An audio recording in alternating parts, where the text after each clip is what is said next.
प्यारे विद्यार्थियों, पिछले वीडियो में हमने आपको आवेश संरक्षण का सिद्धांत और आवेशों का क्वांटीकरण के बारे में बताया था।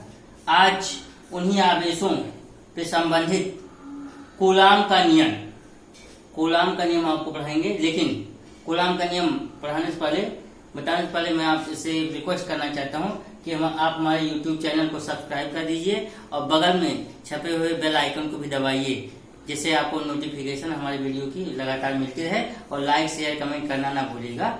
धन्यवाद। देखिए, आज हम आपको पढ़ाएंगे कूलाम का नियम, कूलाम्स लॉ। ये यूपी बोर्ड परीक्षा के लिए बहुत ही फेमस जो आपका टॉपिक है, बहुत इंपॉर्टेंट, बम्पर इंपॉर्टेंट। देखिए, मैंने आपको उस पर बम्पर इंपॉर्टेंट का साइन भी आपने बना दिया है। ठीक, कूलाम का नियम, पहले इनके बारे में इंट्रोडक्शन भैया। कूलाम का नियम कौन से वैज्ञानिक ने दिया था और किस सन में दिया था? देखिए, यहाँ आपको बता रहा हूँ। सन 1785 में फ्रांस के वैज्ञानिक थे, फ्रांसीसी वैज्ञानिक कूलाम ने। सन 1785 में फ्रांसीसी वैज्ञानिक कूलाम ने प्रयोगों के आधार पर दो आवेशों के बीच लगने वाले आकर्षण और प्रतिकर्षण बल के संबंध में एक नियम दिया, जिसे कूलाम का नियम कहते हैं। ठीक, सन 1785 ईस्वी में फ्रांस के वैज्ञानिक थे, उन्हें दो आवेशों के बीच लगने वाला आकर्षण और प्रतिकर्षण बल के संबंध में एक नियम दिया है, जिसे कूलाम का नियम कहते हैं। आप ऑलरेडी जानते हैं, अगर दो आवेश समान प्रकृति के हैं, पॉजिटिव पॉजिटिव है या निगेटिव निगेटिव है, तो दोनों के बीच जो लगने वाला जो बल होता है, क्या होता है? वो प्रतिकर्षण बल होता है। लगने वाला जो बल होता है दोनों के बीच, ये रिपल्सन फोर्स, प्रतिकर्षण बल होता है, ये आप जानते हैं। और अगर जो इनका अपोजिट साइन है, विपरीत, एक प्लस एक माइनस है, तो इनके बीच जो लगने वाला बल होता है आकर्षण बल होता है, आप ऑलरेडी जानते हैं। इसी के संबंध में वैज्ञानिक कूलाम ने इन्हीं आवेशों के बीच लगने वाले आकर्षण और प्रतिकर्षण बल के संबंध में वैज्ञानिक कूलाम ने एक नियम दिया है, जिसे कूलाम का नियम कहते हैं। अब देखिए, कूलाम का नियम होता क्या है। इस नियम के अनुसार दो स्थिर बिंदु आवेशों के बीच लगने वाला आकर्षण और प्रतिकर्षण बल, दो स्थिर बिंदु आवेशों के बीच लगने वाला आकर्षण और अथवा प्रतिकर्षण बल दोनों आवेशों के मात्राओं के गुणनफल के अनुक्रमानुपाती और उनके बीच की दूरी के वर्ग के व्युत्क्रमानुपाती होता है। फिर से देखिए, दो स्थिर बिंदु आवेशों के बीच लगने वाला आकर्षण और प्रतिकर्षण बल दोनों आवेशों के मात्राओं के गुणनफल के अनुक्रमानुपाती तथा उनके बीच की दूरी के वर्ग के व्युत्क्रमानुपाती होता है। इसी कूलाम का नियम यही कहता है। ठीक, देखिए, यहाँ आपको बगल में एक फिगर ड्रा किए हैं। दो बिंदु आवेश है, Q1 है, Q2 है। एक Q1 परिमाण का स्थिर बिंदु आवेश है, Q2 परिमाण का स्थिर बिंदु आवेश है।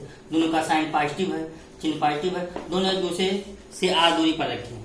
तो यहाँ देखिए, हम अज्यूम कर रहे हैं, मान रहे हैं, लेट अस कंसीडर, माना दो बिंदु आवेश Q1 और Q2 एक दूसरे से r दूरी पर स्थित है। यहाँ देखिए, Q1 Q2 है, दूसरे से r दूरी पर स्थित है।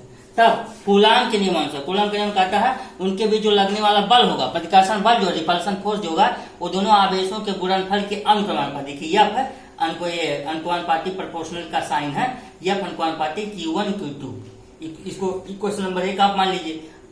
वही दोनों के बीच लगने वाला जो बल है, यह और दोनों के बीच जो दूरी, डिस्टेंस है, उनके बीच की दूरी के, देखिए कहा गया, उनके बीच की दूरी के वर्ग के व्युत्क्रमानुपाती, तो 1/r²। क्वेश्चन नंबर 2, इन्हीं दोनों समीकरणों को मिला दीजिए। समीकरण 1 और 2 को मिलाने पर, समीकरण 2 1 दोनों को मिलाएंगे तो F देखिए, प्रोपोर्शनलिटी का साइन F कॉमन है, तो F हो जाएगा। प्रोपोर्शनलिटी का साइन लगाइए, Q1 Q2 बटे r²। F अनुक्रमानुपाती Q1 Q2 बटे r²। दोनों समीकरणों को मिलाने पर हो गया। जब अनुक्रमानुपाती का चिन्ह आप हटाएंगे, प्रोपोर्शनलिटी का साइन हटाएंगे, तो एक कांस्टेंट आएगा, नियतांक। F equal to 1/4 pi epsilon 0 Q1 Q2 बटे r²। जहां देखिए लिखा गया है, जहां 1/4 पाई एप्सिलॉन 0 एक नियतांक है, इसका मान 1/4 पाई एप्सिलॉन 0 का मान 9 × 10⁹ न्यूटन मीटर स्क्वायर प्रति कूलाम स्क्वायर होता है। ठीक, और अलग से जो एप्सिलॉन 0 आप देख रहे हैं, ये एप्सिलॉन 0 को निर्वात की बद्धशीलता कहते हैं। एप्सिलॉन 0 को निर्वात की बद्धशीलता कहते हैं। निर्वात की बद्धशीलता एप्सिलॉन 0 का मान भी होता है, इसका मान होता है 8.85 10⁻12 कूलाम स्क्वायर प्रति न्यूटन मीटर स्क्वायर होता है। और एप्सिलॉन 0 का विमेय सूत्र होता है m⁻⁻1 l⁻3 t⁻4 a²। ये आपका कूलाम का नियम का जो आपका फार्मूला मेन आपका यही है, F equal to 1/4 pi epsilon 0 Q1 Q2 बटे r²। ये कूलाम का नियम है। कूलाम के नियम का सूत्र यही है। ये आपको दिमाग में बैठा लीजिएगा भाई। आप जानते हैं बोर्ड परीक्षाओं में विगत 2-3 वर्षों से बहुत ही न्यूमेरिकल पूछा जा रहा है, तो इस कूलाम के नियम पर एक न्यूमेरिकल हम आपको यहाँ से जो प्रैक्टिस करा दें जिससे आपको कोई दिक्कत ना हो। देखिए एक न्यूमेरिकल यहाँ लिखा हुआ आपका क्या है न्यूमेरिकल, ये एनसीईआरटी का आपका न्यूमेरिकल है पहले अध्याय का, कि वायु में एक दूसरे से 30 सेंटीमीटर दूरी पर रखे दो छोटे आवेशित गोलों पर क्रमशः 2 × 10⁻⁷ कूलाम और 3 × 10⁻⁷ कूलाम का आवेश है, तब उनके बीच कितना बल लगेगा। ये क्वेश्चन है आपका।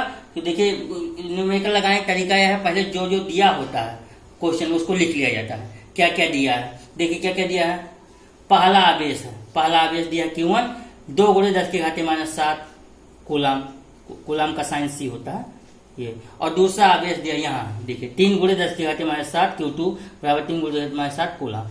दोनों के बीच की दूरी R डिस्टेंस जो दी और दोनों के बीच की दूरी R 30 सेंटीमीटर दिया।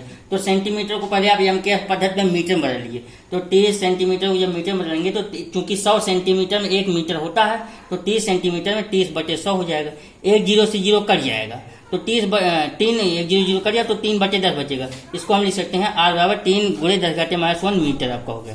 ये आपका दोनों डिस्टेंस जो आपका मीटर में होगा 3 × 10⁻⁴ मीटर, ठीक। तब कूलाम के नियम पर अब ये सब वैल्यू आपका पुट कर दीजिए। कूलाम के नियम अनुसार ये बराबर क्या हो जाएगा 1/4πε0 Q1 Q2/R², ठीक। तो देखिए यह बराबर क्या हो जाएगा, ये इसका मान आप फिक्स होता है, इसका मान आपका होता है देखिए 9 × 10⁻9 1/4πε जो वहाँ बताया गया है 9 × 10⁻9 इसका मान रख दिए, और Q1 का मान 2 × 10⁻⁷ है, और Q2 का मान 3 × 10⁻⁷ है, और R का मान 3 × 10⁻1 है का स्क्वायर नीचे लगा दिए, ठीक। अब यहाँ देखिए इसके इधर सॉल्व किए हैं, F = गुणा कीजिए 9 का 2 में गुणा और फिर इस बार 3 में गुणा, 9 दूनी 18, 18 × 54 हो गया। और घात आप जानते हैं अगर आधार समान हो तो घातें जुड़ जाती हैं, तो 10⁻9 है और 9 प्लस में है, और ये 7 तो 7 14, तो 9 - 14 ये हो गया, ये ऊपर हो गया अंश में, और नीचे 3 का वर्ग 9 हो जाएगा और 10 की घातें -2 हो जाएगी, ठीक। हाँ ये आपका हो गया 3 का वर्ग 9 और 10 की घातें -1 का स्क्वायर 10 घातें -2 हो जाएगा। अब देखिए इसको काटिए, अगर कटे तो काटने सरल कीजिए, सिंप्लीफाई कर लीजिए। 9 का 6 में जो इसको डिवाइड करेंगे तो 9 × 6 = 54, ऊपर 6 हो जाएगा, 6 हो गया, और 10 की घात 9 में से जब 14 घटेगा -14 तो 10 घातें -5 बचेगा, और यहाँ से 10 की घातें -2 को फिर ऊपर ले जाएंगे हम अंश में, तो घात जुड़ जाएगा +2 हो जाएगा। जब कोई घात हर से अंश में जाती है तो उसका चिन्ह बदल जाता है, तो +2 हो जाएगा, तो -5 में से +2 जब जुड़ेगा तो -3 हो जाएगा, और 6 है, तो इसका फाइनल आंसर क्या आया, यह बराबर 6 × 10⁻³ न्यूटन, बल का मात्रक न्यूटन होता है। ये आपका कूलाम का नियम, और कूलाम के नियम पर एक न्यूमेरिकल आपको ये प्रैक्टिस हो गया। ये आपको ध्यान से इसको प्रैक्टिस करिए। इस प्रकार और न्यूमेरिकल भी आप अपनी बुक से जो है कूलाम के नियम पर न्यूमेरिकल भी और लगा लीजिए, ठीक। धन्यवाद, और आगे फिर मिलेंगे अगले वीडियो में आपको, तब तक के लिए बहुत बहुत धन्यवाद। हमारे चैनल को सब्सक्राइब करना ना भूलिएगा। धन्यवाद।